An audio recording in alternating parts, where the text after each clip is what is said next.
AP సచివాలయంలో మంత్రి నిమ్మల రామానాయుడు మాట్లాడుతున్నారు. ఇప్పుడు లైవ్ చూద్దాం.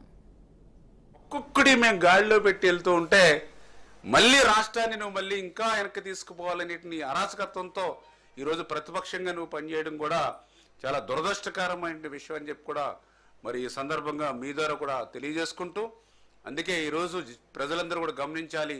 ఎందుకంటే ఇంకా 4,000 కోట్ల రూపాయలు పైబడి ఖర్చు పెట్టవలసినటువంటి ప్రాజెక్టు గట్టిగా కష్టపడి చంద్రబాబు నాయుడు గారు అంటే వ్యక్తి పనిచేస్తే 2 సంవత్సరాలు పట్టేటువంటి ప్రాజెక్టుని జాతికి అంకితం చేసి మరి వెలుగొండ నీరును ఉపయోగించుకోవట్లేదని అసత్యాల అబద్ధాలు ఏ మాదిరిగా అయితే చెప్తూ ఉన్నాడు. ఎందుకంటే నేను మళ్ళీ క్లియర్గా చెప్తూ ఉన్నా, నేను చెప్పిన దాంట్లో ఏ మాత్రం అబద్ధం ఉన్నా అసత్యం ఉన్నా నన్ను ప్రశ్నించవచ్చు జగన్మోహన్ రెడ్డి గారు.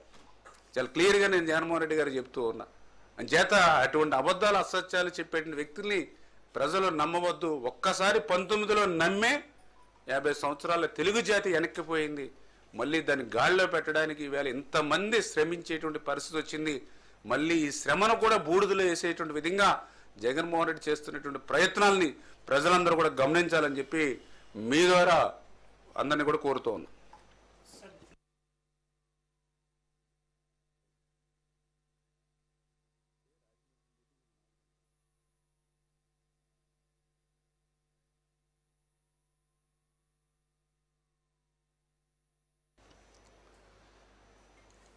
ఏదైతే ఈవేళ ఆంధ్రప్రదేశ్ రాష్ట్రం మరి ఈడిపోయినటువంటి స్థితిలో కష్టాల్లో ఇబ్బందుల్లో ఉన్నాం. అందులో కూడా పర్టికులర్గా నిన్న జరిగినటువంటి ఏదైతే ఆల్ ఇండియా ఈ యొక్క ఇరిగేషన్ మంత్రుల 2047 మీటింగ్ ఏదైతే కేంద్ర జలశక్తి ఆధ్వర్యంలో ఏదైతే జరిగిందో ఆ మీటింగ్స్ కూడా బాగా కాన్ఫరెన్స్ కూడా బాగా జరిగింది.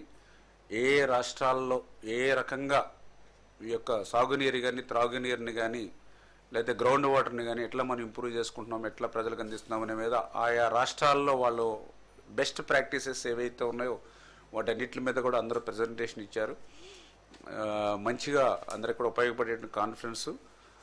ఆ కాన్ఫరెన్స్ సందర్భంగా కూడా ఏదైతే మన పొరుగు రాష్ట్రాలైనటువంటి అటు తెలంగాణ కానివ్వండి, ఇటు కర్ణాటక కానివ్వండి, మరి ఆ సమయం మధ్యలో కూడా మంత్రులు కూడా ఒక మంచి వాతావరణంలోనే ఒక సానుకూలమైన దృక్పథంతో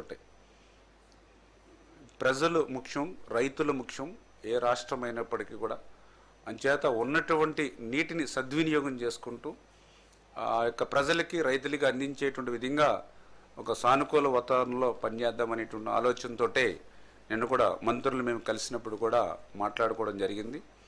అదేవిధంగా ఏదైతే అటు కర్ణాటక తుంగభద్రకు సంబంధించి మరి కొంత అక్కడ ఏదో పూడిక ఉండడం వల్ల కొన్ని టీఎంసీలు మనం లాస్ అవుతున్నాం కాబట్టి దానికి ఆల్టర్నేటివ్ ఏదైనా మనం ప్లాన్ చేసుకుందామని అంటే ఏదైతే అది ముఖ్యమంత్రి గారితో కూడా మాట్లాడతాము అని వాళ్ళు తెలియజెప్తే ముందు ఒకసారి ఇంటర్నల్గా ఒకసారి ప్రపోజల్స్ ఏమన్నా ఒకరికొకళ్ళు ప్రత్యామ్నాయాల మీద అధికారులతోటి టెక్నికల్గా ఒకసారి డిస్కషన్ చేసుకుని తద్వారా అప్పుడు ముఖ్యమంత్రి గారికి విన్నవిస్తే తర్వాత ఆ స్థాయిలో మనం మాట్లాడుకుంటే బాగుంటుందని చెప్పి మేము కూడా సజెషన్ చేయడం జరిగింది.